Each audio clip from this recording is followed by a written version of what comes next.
Hi everyone, welcome to my channel. ತಮ್ಮೆಲ್ಲರಿಗೂ ನಮ್ಮ ಚಾನಲ್ಗೆ ಸ್ವಾಗತ ಕೋರುತ್ತಾ ಇವತ್ತಿನ ವಿಡಿಯೋದಲ್ಲಿ 2026-27ನೇ ಶೈಕ್ಷಣಿಕ ಸಾಲಿನ ವಿವಿಧ ಮೊರಾರ್ಜಿ ವಸತಿ ಶಾಲೆಗಳ ಪ್ರವೇಶ ಪರೀಕ್ಷೆ ಇವತ್ತು ದಿನಾಂಕ 1ನೇ ಮಾರ್ಚ್ 2026 ನಡೆದಿತ್ತು.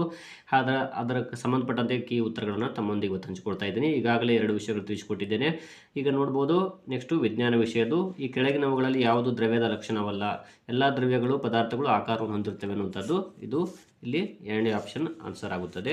ವಿದ್ಯುತ್ ಕೋಶದಲ್ಲಿ ಯಾವ ಶಕ್ತಿಯು ವಿದ್ಯುತ್ ಶಕ್ತಿಯಾಗಿ ಪರಿವರ್ತನೆಯಾಗುತ್ತದೆ? ಅದು ರಾಸಾಯನಿಕ ಶಕ್ತಿ.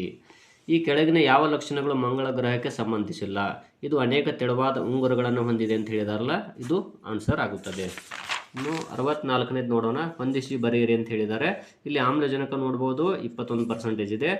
A5, next B3, A5 B3 ಎಲ್ಲಿದೆ ನೋಡ್ತಾ ಹೋಗ್ರಿ. ಇಲ್ಲಿ ನೋಡ್ಬೋದು A5 B3 ಅಂತಿದೆಯಲ್ಲ, ಸೊ ಇಲ್ಲಿ 3ನೇ ಆಪ್ಷನ್ ಆಗುತ್ತದೆ. ಈ ಕೆಳಗಿನವುಗಳು ಸಸ್ಯಗಳ ಆಹಾರ ತಯಾರಿಸಲು ಬೇಕಾದ ಅಂಶಗಳನ್ನು ಗುರುತಿಸಿ. ಸೂರ್ಯನ ಬೆಳಕು, ಇಂಗಾಲ ಡೈಆಕ್ಸೈಡ್, ನೀರು ಮತ್ತು ಲವಣಗಳು, ಪತ್ರ ಹರಿತು ಅಂತಿದೆ. ಈ 4 ಬೇಕಾಗ್ತವೆ, ಹಾಗಾಗಿ ಮೇಲಿನ ಎಲ್ಲವೂ ಆಗುತ್ತದೆ. ಇದು ನೋಡ್ಬೋದು A2 ಸಂಬಂಧಪಟ್ಟಂತಹ ಒಂದು ಕ್ವಶನ್ ಪೇಪರ್ ಆಗಿರ್ತದೆ. ನೆಕ್ಸ್ಟು ಮೇಲ್ಮಣ್ಣು ನಾಶವಾಗುವ ಸಂದರ್ಭ ಅಂದರೆ 4 ಆಪ್ಷನ್ಸ್ದಾಗ ಜೋರಾಗಿ ಗಾಳಿ ಬೀಸಿದಾಗ.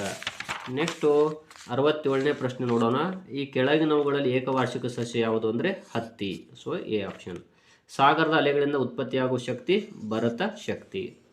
ಈ ಕೆಳಗಿನ ಯಾವ ಚಟುವಟಿಕೆಗಳಲ್ಲಿ ಕೆಲಸ ನಡೆದಿಲ್ಲ? ಗೋಡೆಯನ್ನು ತಳ್ಳುವುದು.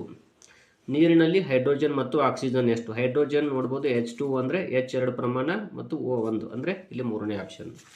ನೆಕ್ಸ್ಟು ಕೆಳಗಿನ ಯಾವ ಗ್ರಹದ ಒಂದು ದಿನದ ಅವಧಿ 1 ವರ್ಷಕ್ಕಿಂತ ಹೆಚ್ಚಾಗುತ್ತದೆ? ಮಂಗಳ ಗ್ರಹ ಆಗಿದೆ. 72ನೇ ಪ್ರಶ್ನೆ ನೋಡೋಣ. ಉತ್ಪತ್ತನ ಹೊಂದುವ ವಸ್ತುವಿಗೆ ಉದಾಹರಣೆ ನ್ಯಾಫ್ಥಲಿನ್ ಬಾಲ್ಗಳು. ಒಂದು ಘಟಕದ ಪರಮಾಣು ಒಳಗೊಂಡು ದ್ರವ್ಯರಾಶಿ ಪ್ರಮಾಣ ಸಾಂದ್ರತೆ. ಶುದ್ಧ ನೀರಿಗೆ ಬಣ್ಣ, ವಾಸನೆ, ರುಚಿ ಇರುವುದಿಲ್ಲ. ಇದಕ್ಕೆ ಕಾರಣ ನೀರಿನಲ್ಲಿ ವಿಲೀನವಾಗಲು ಲವಣ ಮತ್ತು ಖನಿಜಾಂಶಗಳಿಂದ. ಸೊ ಇಲ್ಲಿ 2ನೇ ಆಪ್ಷನ್. ಅಕ್ಕಿಯ ಹೊರ ಮೇಲ್ಮೇಲೆ ವಿಪುಲವಾಗಿರುವ ಜೀವಸತ್ವ ಬಿ ಇದೆ. ಕೆಳಗಿನವುಗಳಲ್ಲಿ ವಿದ್ಯುತ್ ಶಕ್ತಿಯನ್ನು ಉಷ್ಣ ಶಕ್ತಿಯಾಗಿ ಪರಿವರ್ತಿಸುವ ಸಾಧನ ವಿದ್ಯುತ್ ಇಸ್ತ್ರಿ ಪೆಟ್ಟಿಗೆ. ಸೊ ಇಲ್ಲಿ ಬಿ ಆಪ್ಷನ್ ಆಗುತ್ತದೆ. ಇಂಗು ಗುಂಡಿಗಳನ್ನು ನಿರ್ಮಿಸುವ ಮುಖ್ಯ ಉದ್ದೇಶ ಅಂತರ್ಜಲವನ್ನು ಮರುಪೂರ್ಣಗೊಳಿಸುವುದು. ಸೊ ಇಲ್ಲಿ 2ನೇ ಆಪ್ಷನ್ ಆಗುತ್ತದೆ. ಇನ್ನು ನೆಕ್ಸ್ಟ್ ಇಲ್ಲಿ ಹೇಳಿಕೆ. ಬದಲಿ ಇಂಧನ ಮೂಲಗಳಾದ ಸೌರಶಕ್ತಿ, ವಿದ್ಯುತ್ ಶಕ್ತಿ, ಪವನಶಕ್ತಿ ಬಳಸುವುದರಿಂದ ವಾಯುಮಾಲಿನ್ಯ ತಡೆಗಟ್ಟಬಹುದು. ನಗರೀಕರಣದಿಂದಾಗಿ ವಾಯುಮಾಲಿನ್ಯ ಕಡಿಮೆ ಆಗುತ್ತಿದೆ ಅಂದಿದ್ದಾರೆ. ಸೊ ಇಲ್ಲಿ ಹೇಳಿಕೆ ಎ ಸರಿ, ಬಿ ತಪ್ಪು. ನೆಕ್ಸ್ಟ್ ಹೇಳಿಕೆ ನೋಡ್ಬೋದು. ಅರಣ್ಯಗಳು ನವೀಕರಿಸಬಹುದಾದ ಸಂಪನ್ಮೂಲಗಳಾಗಿವೆ. ಅರಣ್ಯೀಕರಣದಿಂದ ಅನೇಕ ಸಂಪನ್ಮೂಲಗಳ ರಕ್ಷಣೆಯಾಗಿದೆ. ಸೊ ಇಲ್ಲಿ ಹೇಳಿಕೆ ಬಿ, ಎ ಮತ್ತು ಬಿ ಎರಡೂ ಸರಿ. ಈ ಕೆಳಗಿನವುಗಳಲ್ಲಿ ಯಾವುವು ಬದಲಾದ ಆಧುನಿಕ ಆಹಾರ ಅಭ್ಯಾಸದಿಂದ ಉಂಟಾಗುವ ಪರಿಣಾಮಗಳಾಗಿವೆ? ಜನರು ಸುಲಭವಾಗಿ ರೋಗಗಳಿಗೆ ತುತ್ತಾಗುತ್ತಿದ್ದಾರೆ. ಜನರ ಆರೋಗ್ಯ ಉತ್ತಮವಾಗಿದೆ. ಮಸಾಲೆಯುಕ್ತ ಆಹಾರ ಮತ್ತು ಜಂಕ್ ಫುಡ್ಗಳು ಬೊಜ್ಜಿನ ಸಮಸ್ಯೆ ಹೆಚ್ಚಾಗುವಂತೆ ಮಾಡಿದೆ. ಎ ಮತ್ತು ಸಿ ಸರಿ. ಸೊ ಇಲ್ಲಿ ನೋಡ್ಬೋದು 2ನೇ ಆಪ್ಷನ್ ಆಗುತ್ತದೆ. ಇನ್ನು ನೆಕ್ಸ್ಟ್